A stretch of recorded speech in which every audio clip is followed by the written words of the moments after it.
Hello friends, welcome to Kannada voice over. ಇವತ್ತಿನ ವಿಡಿಯೋದಲ್ಲಿ high cookies ನ 6th ಎಪಿಸೋಡ್ ಎಕ್ಸ್ಪ್ಲೈನ್ ಮಾಡ್ತಾ ಇದ್ದೇನೆ. ಎಪಿಸೋಡ್ ನ ಸ್ಟಾರ್ಟಿಂಗ್ ಅಲ್ಲಿ ಕುಕೀಸ್ ತಿಂದು ಫ್ಲಾಟ್ ಆದಂತಹ ಅಕ್ಕನ ಹಾಸ್ಪಿಟಲ್ ಗೆ ಶಿಫ್ಟ್ ಮಾಡೋದಕ್ಕೆ ಸಿಯಾನೊಂದಿಗೆ ಹೇಳ್ತಿರುವಂತಹ ನಮ್ಮ ಚೋಯಿಂಗ್ ನ ತೋರಿಸಿ ಎಪಿಸೋಡ್ ಸ್ಟಾರ್ಟ್ ಆಗುತ್ತೆ. ಹಾಗೆ ಸಿಯಾ ಅವಳೊಂದಿಗೆ ಅಕ್ಕನಿಗೆ ಏನಾಗಿದ್ದು, ನೀನ್ ಯಾಕೆ ಹಾಸ್ಪಿಟಲ್ ಗೆ ಬರ್ತಿಲ್ಲ ಎಂದು ಕೇಳಿದಾಗ ಮತ್ತೆ ಹೇಳ್ತೇನೆಂದು ಉತ್ತರಿಸುತ್ತಾಳೆ. ಹಾಗೆ ಅಕ್ಕ ಕಣ್ಣು ಓಪನ್ ಮಾಡಿದಾಗ ನಾನು ಹೇಳಿದ್ದನ್ನ ಹಾಗೆ ಹೇಳಬೇಕೆಂದು ಹೇಳ್ತಿರುವಾಗ ಆ ಸೀನ್ ಕಟ್ ಆಗಿ ನಮ್ಮ ಚೋಯಿಂಗ್ ನೇರವಾಗಿ ಯೂಪಿಲ್ ಸರ್ ಹತ್ರ ಬರ್ತಾಳೆ. ಆ ಕುಕೀಸ್ ನ ಕ್ಯಾಂಟೀನ್ ಅಲ್ಲ, ಲಾಂಡ್ರಿ ರೂಮ್ ಅಲ್ಲಿ ರೆಡಿ ಮಾಡ್ತಿರೋದೆಂದು ಹೇಳಿ ಆ ಕುಕೀಸ್ ನ ಹಿಂದೆ ಇರುವಂತಹ ಬಾಕಿ ಜನರ ಡೀಟೇಲ್ಸ್ ನ ನಿಮಗೆ ಹೇಳಿಕೊಡ್ತೇನೆ. ಅದಲ್ಲದೆ ಪೊಲೀಸರ ಮುಂದೆ ನಾ ಮಾಡಿದಂತಹ ತಪ್ಪನ್ನು ಒಪ್ಪಿಕೊಳ್ಳೋದಕ್ಕೆ ನಾನು ರೆಡಿ ಇದ್ದೇನೆ. ನಾ ಹೇಳುವಾಗ ನೀವು ಆ ಲಾಂಡ್ರಿ ರೂಮ್ ಗೆ ಬನ್ನಿ ಅಂತ ಹೇಳ್ತಾಳೆ. ಅದಕ್ಕೆ ಓಕೆ ಅಂತ ಹೇಳಿ ನಮ್ಮ ಯೂಪಿಲ್ ಸರ್ ಕ್ಲಾಸ್ ರೂಮ್ ಗೆ ಹೋಗ್ತಾರೆ. ಹಾಗೆ ಚೋಯಿಂಗ್ ನೇರವಾಗಿ ಬಂದು ಆ ಕುಕೀಸ್ ನ ಡೀಟೇಲ್ಸ್ ನ ನೋಡ್ತಿರುತ್ತಾಳೆ. ಈ ಕಡೆ ನಮ್ಮ ಆಂಟಿ ಚೀಫ್ ಗೆ ಫೋನ್ ಮಾಡಿದಾಗ ಆ ಕುಕೀಸ್ ನ ರೀಸ್ಟಾರ್ಟ್ ಮಾಡಿ ಅಂತ ಹೇಳಿದಾಗ ಚೋಯಿಂಗ್ ಏನು ಬೇಕಾದ್ರೂ ಮಾಡೋದಕ್ಕೆ ರೆಡಿ ಇದ್ದಾಳೆ. ಸ್ವಲ್ಪ ದಿನಗಳ ನಂತರ ಕುಕ್ ಮಾಡಿದ್ರೆ ಆಗಲ್ವಾ ಅಂತ ಕೇಳಿದಾಗ ಇದರಲ್ಲಿ ಏನೇ ಒಂದು ಪ್ರಾಬ್ಲಮ್ ಉಂಟಾದರೂ ಅದನ್ನ ಜೇಕ್ ನೋಡಿಕೊಳ್ತಾನೆಂದು ನಮ್ಮ ಚೀಫ್ ಅವಳೊಂದಿಗೆ ಹೇಳ್ತಿರುತ್ತಾರೆ. ಆ ಜೇಕ್ ಎಂಬ ವ್ಯಕ್ತಿ ಈ ಕುಕೀಸ್ ನ ಪ್ರಿಪೇರ್ ಮಾಡ್ತಿರೋದು. ಇದೇ ಜಾಗದಲ್ಲಿ ಆ ವ್ಯಕ್ತಿ ಯಾರ ಕಣ್ಣಿಗೂ ಬೀಳದ ಹಾಗೆ ಸ್ಟೇ ಆಗಿರೋದು. ಈ ಕಡೆ ನಮ್ಮ ಚೋಯಿಂಗ್ ಇಷ್ಟೊತ್ತರಲ್ಲಿ ಆ ಕುಕೀಸ್ ನ ಫುಲ್ ಡೀಟೇಲ್ಸ್ ನ ಯೂಪಿಲ್ ಸರ್ ಗೆ ಸೆಂಡ್ ಮಾಡಿರುತ್ತಾಳೆ. ಹಾಗೆ ಲಾಂಡ್ರಿ ರೂಮ್ ಗೆ ಹೋಗ್ತಿರುವಾಗ ಆಂಟಿ ಅವಳಿಗೆ ಮೆಸೇಜ್ ಮಾಡ್ತಾರೆ. ಆ ಕುಕೀಸ್ ನ ಇವತ್ತೇ ರೆಡಿ ಮಾಡಬೇಕೆಂದು ಆ ಮೆಸೇಜ್ ಅಲ್ಲಿ ಇರುತ್ತೆ. ಈ ಕಡೆ ನಮ್ಮ ಯೂಪಿಲ್ ಸರ್ ಸೆಲ್ಫ್ ಇಂಟ್ರೊಡಕ್ಷನ್ ನ ಕುರಿತು ಕ್ಲಾಸ್ ನ ತೆಗಿತಿರುತ್ತಾರೆ. ಕ್ಲಾಸ್ ಅಲ್ಲಿ ಇವರಿಬ್ಬರು ಮಾತ್ರ ಈಗ ಇರೋದು. ಹಾಗೆ ನಮ್ಮ ಹೀಸಿಂಗ್ ತುಂಬಾ ಕಾನ್ಫಿಡೆನ್ಸ್ ಇಂದ ತನ್ನ ಸೆಲ್ಫ್ ಇಂಟ್ರೊಡಕ್ಷನ್ ಹೇಳ್ತಿರುವಾಗ ಇದೆಲ್ಲ ಯಾವ ಮೂಲೆಗೂ ಸಾಕಾಗಲ್ಲ, ಇಂಟರ್ವ್ಯೂ ಮಾಡುವವರನ್ನ ಇಂಪ್ರೆಸ್ ಮಾಡೋದಕ್ಕೆ ಸುಳ್ಳು ಹೇಳಿದ್ರೆ ತಪ್ಪೇನಿಲ್ಲ ಎಂದು ನಮ್ಮ ಯೂಪಿಲ್ ಸರ್ ಹೇಳ್ತಿರುತ್ತಾರೆ. ಅದೇ ಸಮಯ ಚೋಯಿಂಗ್ ಫೋನ್ ಮಾಡಿದ ಕಾರಣ ಬೇಗ ಅಲ್ಲಿಂದ ಹೋಗ್ತಾರೆ. ಇದನ್ನ ಕಂಡು ಈ ವ್ಯಕ್ತಿ ಸರ್ ಅಥವಾ ಲೂಸಾ ಎಂದು ನಮ್ಮ ಹೀಸಿನ್ ಹೇಳ್ತಿರುತ್ತಾಳೆ. ನನ್ನ ಕೈಯಲ್ಲಿರುವಂತಹ ಎಲ್ಲ ಡೀಟೇಲ್ಸ್ ನ ಕಲಿಸಿದ್ದೇನೆ. ನಾನೀಗ ಲಾಂಡ್ರಿ ರೂಮ್ ಗೆ ಹೋಗ್ತಿದ್ದೇನೆ. ಅದರಿಂದ ಆದಷ್ಟು ಬೇಗ ಬಾಕಿ ಪೊಲೀಸ್ ನ ಕರೆದುಕೊಂಡು ನೀವು ಬೇಗ ಆ ಸ್ಪಾಟ್ ಗೆ ಬನ್ನಿ ಅಂತ ಹೇಳೋದಕ್ಕೆ ನಮ್ಮ ಚೋಯಿಂಗ್ ಫೋನ್ ಮಾಡಿದ್ದು. ಈ ಡೀಟೇಲ್ಸ್ ಸಿಕ್ಕ ಕಾರಣ ನಮ್ಮ ಯೂಪಿಲ್ ಸರ್ ಗೆ ತುಂಬಾ ಖುಷಿ ಆಗ್ತಿರುತ್ತೆ. ಹಾಗೆ ಅದನ್ನ ತೋರಿಸಿ ಕಟ್ ಮಾಡಿದ್ರೆ ನಮ್ಮ ಚೋಯಿಂಗ್ ನೇರವಾಗಿ ಆ ಲಾಂಡ್ರಿ ರೂಮ್ ಗೆ ಬಂದಿರ್ತಾಳೆ. ಹಾಗೆ ಆಂಟಿಯೊಂದಿಗೆ ನಾನೆಲ್ಲಾ ವಿಷಯ ಪೊಲೀಸ್ ಗೆ ತಿಳಿಸಿದ್ದೇನೆ. ಅವರೆಲ್ಲರೂ ಆದಷ್ಟು ಬೇಗ ಈ ಸ್ಪಾಟ್ ಗೆ ಬರ್ತಾರೆ. ಚೀಫ್ ಎಸ್ಕೇಪ್ ಆಗಬಹುದು, ಆದರೆ ನಿಮಗೆ ಇಲ್ಲಿಂದ ಎಸ್ಕೇಪ್ ಆಗೋದಕ್ಕೆ ಆಗಲ್ಲ ಅಂತ ಹೇಳಿ ಹೆದರಿಸುವಾಗ ಅವಳ ಹತ್ತಿರ ಜೇಕ್ ಬರ್ತಿರೋದನ್ನ ತೋರಿಸುತ್ತಾರೆ. ಆ ವ್ಯಕ್ತಿಯ ನೋಟ ನೋಡಿ ನಮ್ಮ ಚೋಯಿಂಗ್ ಹೆದರಿ ಅಲ್ಲಿಂದ ಓಡಿ ಹೋಗೋದಕ್ಕೆ ಟ್ರೈ ಮಾಡ್ತಾಳೆ. ಆದರೆ ಪಾಪ ಅಷ್ಟೊತ್ತರಲ್ಲಿ ಆ ವ್ಯಕ್ತಿ ಅವಳನ್ನ ಹಿಡಿತಾನೆ. ನಿನಗೆ ಬದುಕಬೇಕೆಂಬ ಆಸೆ ಇದ್ದರೆ ಯಾವ ಪೊಲೀಸ್ಗೆ ಅದನ್ನ ಕಳುಹಿಸಿದ್ದೆಂದು ಕೇಳಿದಾಗ ನಮ್ಮ ಚೋಯಿಂಗ್ ಆ ಪ್ರಶ್ನೆಗೆ ಉತ್ತರಿಸದ ಕಾರಣ 2 ಕುಕೀಸ್ ನ ಒಟ್ಟಿಗೆ ಅವಳಿಗೆ ಕೊಟ್ಟಿರೋದನ್ನ ತೋರಿಸುತ್ತಾರೆ. 2 ಕುಕೀಸ್ ನ ಒಟ್ಟಿಗೆ ತಿಂದರೆ ಸಾವು ಖಚಿತ ತಾನೆ, ಇದರಿಂದ ಅವರು ಬೇಕಂತಾನೆ ಅವಳಿಗೆ ತಿನ್ನಿಸ್ತಿರೋದು. ಹಾಗೆ ಅವಳೊಂದಿಗೆ ನಾನಲ್ಲ ನೀನು ಈ ಲೋಕ ಬಿಟ್ಟು ಹೋಗ್ತಿರೋದು ಅಂತ ಹೇಳಿ ಫೋರ್ಸ್ ಮಾಡಿ ಅದನ್ನ ಅವಳಿಗೆ ನುಂಗಿಸ್ತಾರೆ. 4 ವರ್ಷದ ಹಿಂದೆ ಅಪ್ಪನ ಕೈಯಿಂದ ಎಸ್ಕೇಪ್ ಆಗೋದಕ್ಕೆ ಪೊಲೀಸ್ಗೆ ಫೋನ್ ಮಾಡಿರ್ತಾಳೆ.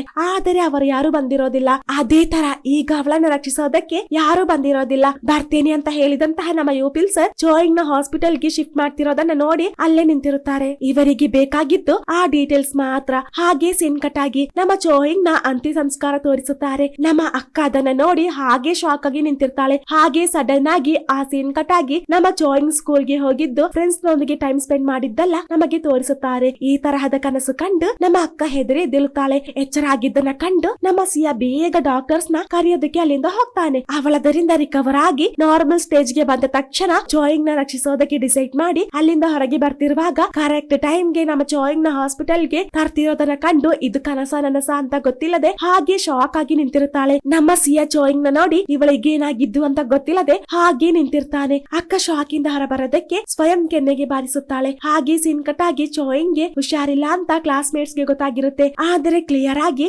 ಏನಾಗಿದ್ದೆಂದು ಗೊತ್ತಾಗ್ತಿರೋದಿಲ್ಲ. ಅದರಿಂದ ನಮ್ಮ ಹೀಸಿನ್ ಇದರ ಕುರಿತು ಜಿಂಬೋನೊಂದಿಗೆ ಯೋಜಿಂಗ್ ನ ಹಾಗೆ ನಗಾಡುತ್ತಾ ಚೋಯಿಂಗ್ ಮಲಗಿದ್ದು ನಿನಗೆ ಅದರ ಕುರಿತು ಗೊತ್ತಲ್ವಾ, ನಾನಂದುಕೊಂಡೆ ನೀನ್ ಅವಳನ್ನ ಲವ್ ಮಾಡ್ತಿರಬಹುದು ಅಂದಾಗ ಹೋಗಿ ಆ ಮಾಸ್ಕ್ ನ ಲವ್ ಮಾಡೋದಕ್ಕೆ ನನಗೆ ಹುಚ್ಚಲ್ವಾ ಎಂದು ನಮ್ಮ ಜಿಂಬೋ ಹೇಳ್ತಿರುತ್ತಾನೆ. ಅದೇ ಸಮಯ ನಮ್ಮ ಸಿಯಾಳುತ್ತಾ ಆ ರೂಮ್ ಗೆ ಬರ್ತಾರೆ. ಚೋಯಿಂಗ್ ಗೆ ಹೀಗೆ ಸಂಭವಿಸಿದ್ದಕ್ಕೆ ಇವನಿಗೆ ಮಾತ್ರ ನೋವಿರೋದು. ಹಾಗೆ ನಮ್ಮ ಹೀಸಿನ್ ಅವನೊಂದಿಗೆ ಚೋಯಿಂಗ್ ನ ಕುರಿತು ಕೇಳುವಷ್ಟರಲ್ಲಿ ಯೂಪಿಲ್ ಸರ್ ಬಂದು ಎಕ್ಸಾಮ್ ಗೆ ಪ್ರಿಪೇರ್ ಆಗೋದಕ್ಕೆ ಅವರೊಂದಿಗೆ ಹೇಳ್ತಾರೆ. ಅದೇ ಸಮಯ ನಮ್ಮ ಹೊಸ ಆಫೀಸರ್ ಅವರ ಹತ್ತಿರ ಬಂದು ನಿನ್ನ ಯಾರು ಇಲ್ಲಿಗೆ ಕಳಿಸಿದ್ದು, ನಮ್ಮ ಏಜೆಂಟ್ ಅಲ್ಲಿ ಈ ಕುಕೀಸ್ ನ ಕುರಿತು ನನಗೆ ಮಾತ್ರ ಗೊತ್ತಿರೋದು, ಆದರೂ ನಿನಗೆ ಹೇಗೆ ಗೊತ್ತಾಗಿದ್ದು, ಸಸ್ಪೆಂಡ್ ಅಲ್ಲಿ ಇದ್ದರೂ ಇದರ ಕುರಿತು ಅನ್ವೇಷಿಸೋದಕ್ಕೆ ಸ್ಕೂಲ್ ಗೆ ಬಂದಿದ್ದೀಯಾ ಅಂದರೆ ಇದರ ಹಿಂದೆ ಬೇರೆ ಯಾರೋ ಇದ್ದಾರೆ ಅಂದಾಗ ನಮ್ಮ ಯೂಪಿಲ್ ಸರ್ ಸುಮ್ಮನೆ ನಿಂತಿರೋದನ್ನ ಕಂಡು ನಾನೇ ಅದನ್ನ ಕಂಡು ಹಿಡಿಯುತ್ತೇನೆಂದು ಹೇಳಿ ಈಗ ನಾನು ನೇರವಾಗಿ ಜಾಯಿನ್ ಇರುವಂತಹ ಹಾಸ್ಪಿಟಲ್ ಗೆ ಹೋಗ್ತಿರೋದು ಅಂದಾಗ ನಾನು ನಿಮ್ಮೊಂದಿಗೆ ಬರ್ತೇನೆಂದು ಹೇಳಿ ನಮ್ಮ ಯೂಪಿಲ್ ಸರ್ ಅವರೊಂದಿಗೆ ಬರ್ತಾರೆ. ಅದೇ ಸಮಯ ನಮ್ಮ ಆಂಟಿ ಜಾಯಿನ್ ನ ನೋಡ ಮಾಡೋದಕ್ಕೆ ಹಾಸ್ಪಿಟಲ್ಗೆ ಬರ್ತಾರೆ. ಏನ್ ಮಾಡೋದು, ನಿನ್ನ ತಂಗಿಗೆ ಸ್ವಲ್ಪನೂ ಭಯ ಇಲ್ಲ,